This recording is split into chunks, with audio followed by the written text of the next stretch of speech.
ଦୁଇଟା ପୁଅ ଭୁବନେଶ୍ୱର ଅଛନ୍ତି, ସାନ ବଡ଼ ବଡ଼ ପୁଅ ରାୟଗଡ଼ାରେ ଅଛି। ଚାକିରି କରୁଛନ୍ତି ସବୁ?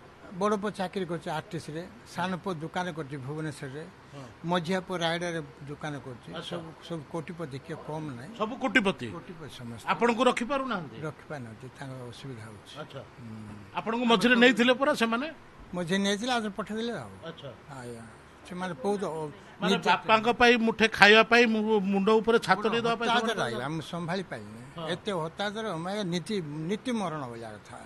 ଏଠିକି ଯାଉ ପେଜ ଖାଉ ନ ଭଜା ଖାଉ ଯାହା ଖାଉ ଆମକୁ ଭଗବାନ ଆଙ୍କି କେତେ। ଆଜି ହେଉଛି ବିଶ୍ୱ ପିତୃ ଦିବସ। ମାନେ କୁହାଯାଏ ଯେ ଯାହାର ବାପା ରହିଛି ସେ ପୁଅ କେବେ ହାରେ ନା, କିନ୍ତୁ ଆମେ ଆଜି ଏମିତି କିଛି ବାପାଙ୍କୁ ଦେଖିବୁ ଯେଉଁମାନେ କି ପୁଅ ସାମ୍ନାରେ ସେମାନେ ହାରି ଯାଇଛନ୍ତି। କାରଣ ଆଜି ଯେଉଁଭଳି ଆପଣ କହିଲେ, ଯେଉଁ ଷ୍ଟାଟସ୍ରେ ରଖୁଛନ୍ତି, ଫେସବୁକ୍ରେ, ସୋସିଆଲ ମିଡ଼ିଆରେ ନିଜର ବାପାଙ୍କୁ ନେଇକି ଟିପ୍ପଣୀ ଦେଉଛନ୍ତି, କିନ୍ତୁ ଇଏ ହେଉଛନ୍ତି ସେଇ ହତଭାଗା ବାପାମାନେ ଯେଉଁମାନଙ୍କର ପୁଅ ଅଛନ୍ତି କିନ୍ତୁ ପୁଅମାନଙ୍କଠୁ ସେମାନେ ବହୁତ ଦୂରରେ ଅଛନ୍ତି। ଏମାନେ ହେଉଛନ୍ତି ସେ ବାପାମାନେ ଯେଉଁମାନେ ଏଠି ବସିଛନ୍ତି ଏବଂ ସେମାନେ ଜାଣିନାହାନ୍ତି ପିତୃ ଦିବସର ଉଦ୍ଦେଶ୍ୟ କ'ଣ, କିନ୍ତୁ ସେମାନେ ଠିକ୍ ଜାଣିଛନ୍ତି ଯେ କେମିତି ପୁଅମାନଙ୍କ ଦ୍ୱାରା ସେମାନେ ହତାଦର ହୋଇ ସେମାନେ ଆଜି ଆସିଛନ୍ତି ଏବଂ ସେମାନଙ୍କର ଠିକଣା ପାଲଟିଛି ଜରା ନିବାସ। ଆଲୋଚନା କରିବା କିଛି ବାପା ରହିଛନ୍ତି। ଯେ ନମସ୍କାର, କ'ଣ ଆପଣ କେଉଁଠୁ ଆସୁଛନ୍ତି? ଆପଣଙ୍କ ନାଁ କ'ଣ? ଚିକିଟି ପେଣ୍ଟରୁ ଆସିଛି ଆଜ୍ଞା। ଆଚ୍ଛା ଆଚ୍ଛା, କ'ଣ ଆପଣ ପୁଅ ପିଲାମାନେ ଅଛନ୍ତି? ତିନିଟା ପୁଅ ଅଛନ୍ତି, ତିନିଟା ପୁଅ ବାହା ହେଇଗଲେ। ଆଜି ବିଶ୍ୱ ପିତୃ ଦିବସ, ବାପାମାନଙ୍କ ପାଇଁ ଆଜି ଗୋଟେ ଦିବସଟି, ଆପଣ ଜାଣିଛନ୍ତି?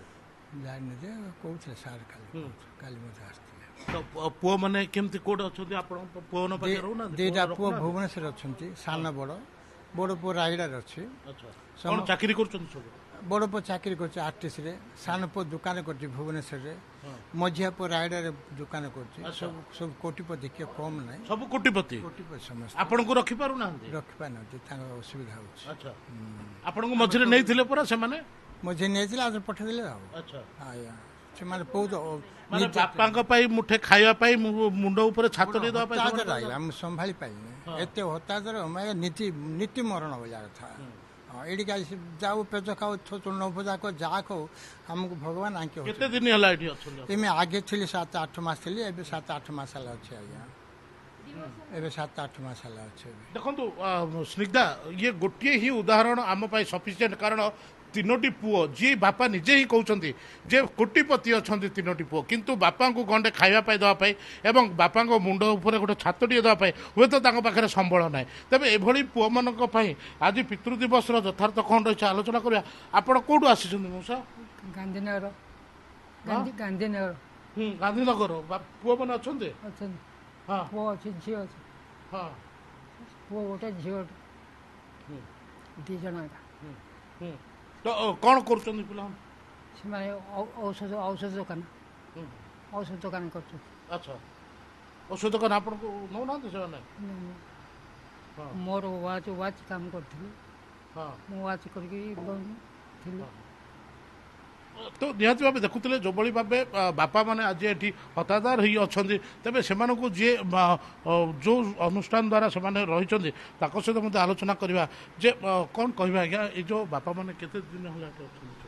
ଦେଖନ୍ତୁ, ଏଇ ଆଶ୍ରମ ତ ଆମେ କରିକି 10 ବର୍ଷ ହେଇଗଲା। ମହାଂସଙ୍କ ପକ୍ଷରୁ ଏଠି ବହୁତ ବାପା ମା ଆସନ୍ତି, ସେମାନଙ୍କର ପିଲାମାନଙ୍କର ଯେତେବେଳେ ନିର୍ଯାତନା ଦିଅନ୍ତି, ଯନ୍ତ୍ରଣା ଦିଅନ୍ତି, ବା କିଛି ପିଲାମାନେ ନିଜେ ବି ଆଣିକରି ବାପା ମାଆଙ୍କୁ ଏଠି ଛାଡ଼ି ଦିଅନ୍ତି, ସେମାନେ ସେବା ଦେଇପାରନ୍ତିନି ବୋଲି। ଏମିତି ଯେଉଁମାନେ ଏଠି ରହିଛନ୍ତି ତାଙ୍କର ଆମେ ଶେଷ ସମୟରେ ବି ବେଳେବେଳେ ଦେଖିବେ ପିଲାମାନେ ବି ଆସନ୍ତି ନାହିଁ ନେବା ପାଇଁ, ତାଙ୍କର ଅନ୍ତ୍ୟେଷ୍ଟିକ୍ରିୟା ଏଠି ଆଶ୍ରମ ତାଙ୍କୁ କରେ। ଗୋଟେ ଦୁଇଟା ଇଏରେ ବି ଦରକାର ପଡ଼ିଲେ ତାଙ୍କ ପିଲା ବା ପୁତୁରା ରିଲେସନ୍ ନ ଆସିଲେ ଆମକୁ ମୁଖାଗ୍ନି ବି ଦେବାକୁ ପଡ଼େ। ତାଙ୍କର ଯେତେବେଳେ ଆମେ କାହାଣୀ ଶୁଣୁ, ତାଙ୍କର ଜୀବନ ଯନ୍ତ୍ରଣା ଶୁଣୁ, ସେତେବେଳେ ତାଙ୍କ ପାଇଁ ଆମର ଯାହା ସହଯୋଗ ସାହାଯ୍ୟ ଏଠି ଆପଣ ଆଶ୍ରମରେ ସବୁ ପ୍ରକାର ବ୍ୟବସ୍ଥା ଆମେ ତାଙ୍କ ପାଇଁ କରିଛୁ।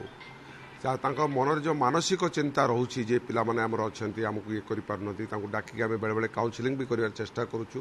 କେତେବେଳେ ଆମେ ସଫଳ ହେଉଛୁ, କେତେବେଳେ ଆମେ ବିଫଳ ଯାଉଛୁ। ଯେମିତି ଆପଣ ଦେଖିଲେ ତାଙ୍କୁ କାଉନସିଲିଂ କରିକି ପଠାଯାଇଥିଲା, କିନ୍ତୁ ପରେ ସେଠି 1.5-2 ବର୍ଷ ରହିଲା ପରେ କାଉନସିଲିଂ କରାଯାଇଥିଲା। ସେତେବେଳେ ଓଟିଭିର ପ୍ରଭାବରେ ତାଙ୍କର ଗାଁ ଲୋକ ଆସିକି ଏଠି ଆମର କାଉନସିଲିଂ କରିବାର ବ୍ୟବସ୍ଥା ହେଇଥିଲା। ଡିଷ୍ଟ୍ରିକ୍ଟ ଜଜ୍ଙ୍କର ରିପ୍ରେଜେଣ୍ଟେଟିଭ୍, ତାଙ୍କର କୋଠ ଲୋକ ରହିକି ଆମେ କାଉନସିଲିଂ କଲୁ। ସେମାନେ ବର୍ଷେ ଯାଇକି ରହିଲା ପରେ ପୁଣି ତାଙ୍କ ପିଲାଙ୍କ ଘରେ ଶାନ୍ତିରେ ରହିପାରିଲେନି। ଆମକୁ ଫୋନ୍ କଲେ ଯେ ସାର୍ ଆମେ ଏଠିକି ପଳାଇ ଆସିବୁ। ମୁଁ କହିଲି ଆସନ୍ତୁ ରହିବେ। ସେମାନେ ପୁଣି ଏଠି ଆସିକି ଶାନ୍ତିରେ ରହିଛନ୍ତି।